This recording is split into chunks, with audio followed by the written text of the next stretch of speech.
following contains flashing of lighting and images that may cause seizures. Warning. The following presentation may contain sensitive material that may not be suitable for some viewers or listeners. Discretion is advised.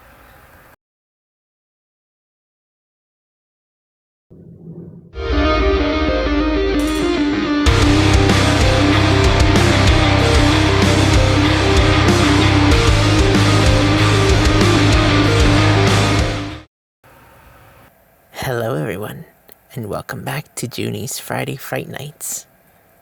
Well, except this isn't Friday. Halloween ended up being on a Sunday this year, and so we moved the show to Sunday instead. This will be the last story of the month, but we will have 2 more before we end the series. But not to fear, we will be back next year. Have a good story you want to share or have me narrate? Please go ahead and send them to the links below. That way they'll be ready for next year's storytelling. Otherwise, you're here stuck listening to my stories, such as our next one. So what are we waiting for? Let's turn off the lights, gather around the candlelight, and let's begin.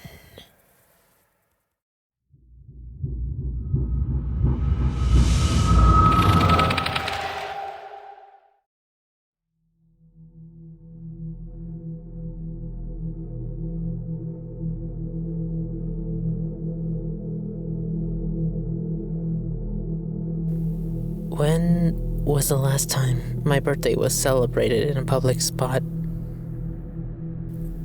Like a play place in McDonald's, or an arcade like Chuck E. Cheese? Actually, now that I think about it, that was the last place I can remember. And not for the happy memories.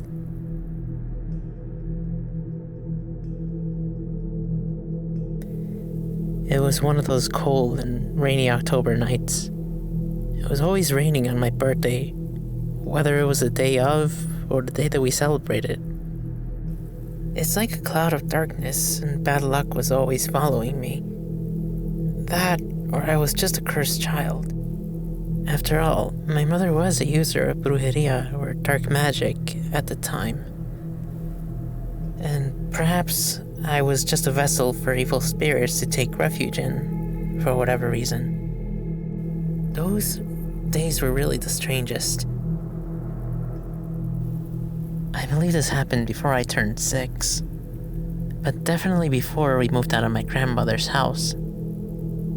Things like that can be nerve-wracking to a kid, especially when moving into a new home, and soon to be entering kindergarten at a new school, where you don't know anybody. And of all times, it had to be after my birthday. My parents hosted a small party at a random Chuck E. Cheese location. I guess the one nearby the house was completely packed and reservations weren't available. This particular location that we ended up picking, however, only had 3 cars, or maybe 4 at most, parked in the lot. And at least one had to be the worker's car. It was a bit weird to be at this empty for a night like this, and I would assume it was a weekend too. Back then there was no Google Maps. One would have to know the location of a place or find them while you drive, let alone having to find out if a place was even open or not. Half of the lights were working, and the front didn't even seem as inviting as the other location. When we went in, my cousins quickly went around to see what was there to do. What can I say? They're free-spirited. My brother was only 2, so I was pretty shy to approach the idea of having fun like that. And as I suspected, there were only 2 other parties going on. One of the parties consisted of their 1 and 2 year old to celebrate their birthday. Too little, really, to do much here. I never understood why parents would go through with that, but to each their own. The other party was small too, with 1 child. The kid looked a bit older than me. His face was a bit pale and sad, almost lifeless. Actually, the whole family was like that. Strange. Not a cake, pizza, or present in sight. Maybe they didn't have the money to do that and played a few games? Oh gosh. And I thought we were poor. I felt worse for even thinking that they were weird. Okay kids, here are your tokens, my mom called out. I heard her, but I couldn't keep my eyes off the family. My mom then tugged at me and said, "Hey, stop staring, it's rude. Now go with your cousins and play. I'll call you all back when the food is ready." "Okay," I said. "I'm sorry." As I walked towards the center of the place, there was another thing that I couldn't keep my eyes off. The animatronic band on the stage. They were just as lifeless as the family sitting there. This place is just not having it today, huh? I thought. It was either that, or it was just another one of my unlucky birthday streaks. The Chuck animatronic was the only one that was barely moving. They might as well have had just somebody go in there in a suit and barely move than whatever this thing was doing. That probably would have been much more entertaining. The freakiest thing, though, was the eyes. The right eye appeared to have been following me wherever I moved. Even the mouth remained open, as if it was ready to devour the next person that comes close enough. Seriously, what's with this place? After some playtime, we were called back to eat. Walking back, I caught a glimpse of that family again. Still sitting there, lifeless. Maybe still waiting on food? It can't be. I felt so bad eating my slice. I mentioned it to my mom. I don't think she thought much of it, and probably shrugged it off. As shy as I was, I built the courage to walk up to them and ask if he wanted to play with me. They all nodded eerily simultaneously. Yes. I asked the boy where he wanted to go play, and he pointed at the playground area. I was hoping that he would just have picked a game, like skee-ball or something. I am shamelessly afraid of going up in those things. But without warning, he headed in. I followed behind. He was awfully quick on his feet and didn't seem concerned whether I was following him or not. Almost as if he was trying to lose me on purpose. "Hey, slow down!" Perhaps he didn't hear me, but I couldn't stop following for some reason. I even got to the top. And in that instance, I heard a Chuck animatronic laughing. I looked out the plastic dome window and saw the entire place looked more busy. It was no longer lifeless.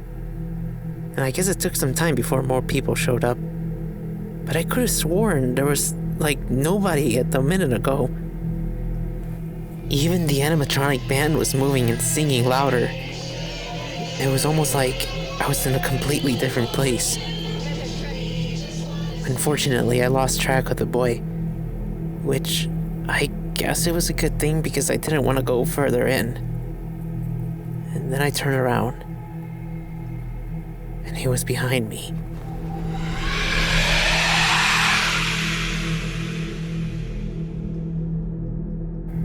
I screamed without a sound, but he still covered my face, and the lights dimmed dark. I was out for who knows how long, and when I woke up, the only lights that were on were the emergency lights.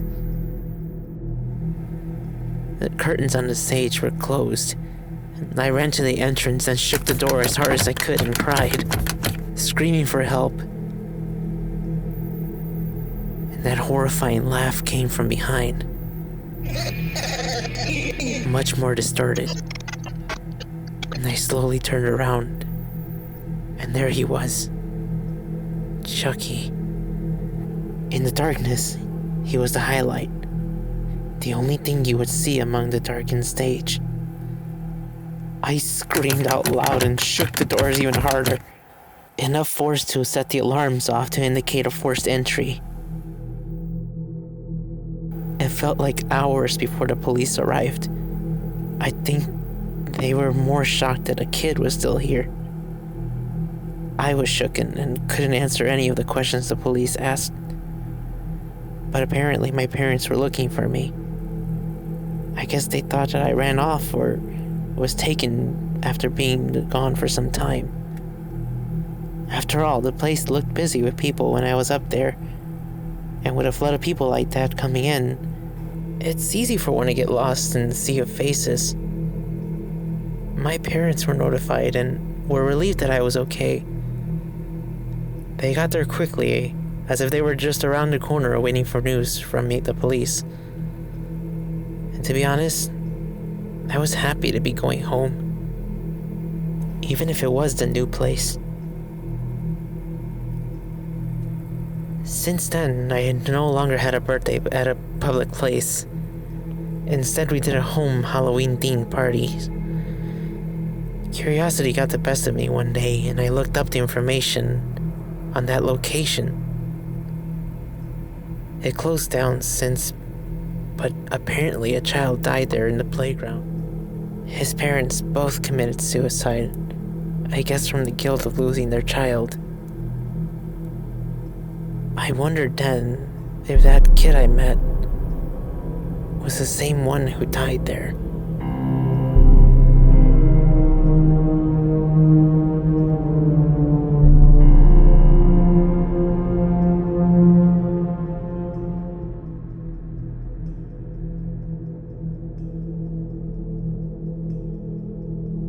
Hey there everyone, Jyuni here. Welcome back. I do apologize for these eerie images. I mentioned that we were going back into the topic of the fear of inanimate objects, but I also wanted to bring in a couple of other things, like hauntings and mechanophobia. Sometimes the two can be intertwined. In cases like this, a haunting can cause inanimate objects to start moving, or a particular thing inside of a house, for an example, would be acting strangely, like cabinet openings. And some can claim that these are ghosts, some can claim they're demons. And it's hard to tell which one is it. Now, I personally haven't gone through one myself, at least not that I can remember. Not in my later years. Maybe when I was younger, I was able to imagine certain things, which the story was pretty much made up, but based on some of the things that I can remember from my childhood. Like moving into a new home, for an example. And as small as innocent as that might seem, it can be a bit traumatic to a child. And who knows what kind of disruption happens when the brain is trying to develop at that certain age. At least for me, for an example, when we were moving out to the suburbs, I can remember a bunch of trees suddenly appearing to have faces on them. I was very scared, to say the least. But what do you guys think? What are your thoughts? Besides the obvious lack of imagination these animatronics faces had, seriously, what were these people thinking when making these things? Were they really supposed to be child-friendly? More like child-scaring.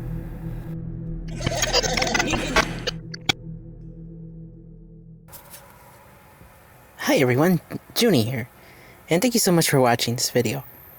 If you like that, why don't you go ahead and smash and destroy that like button for me. And tune in next week for our next episode. And as always, be you, and embrace in self-love. Subscribe for more content. And if you enjoy scary stories like these, click on the thumbnails next to the icon. And thanks for watching.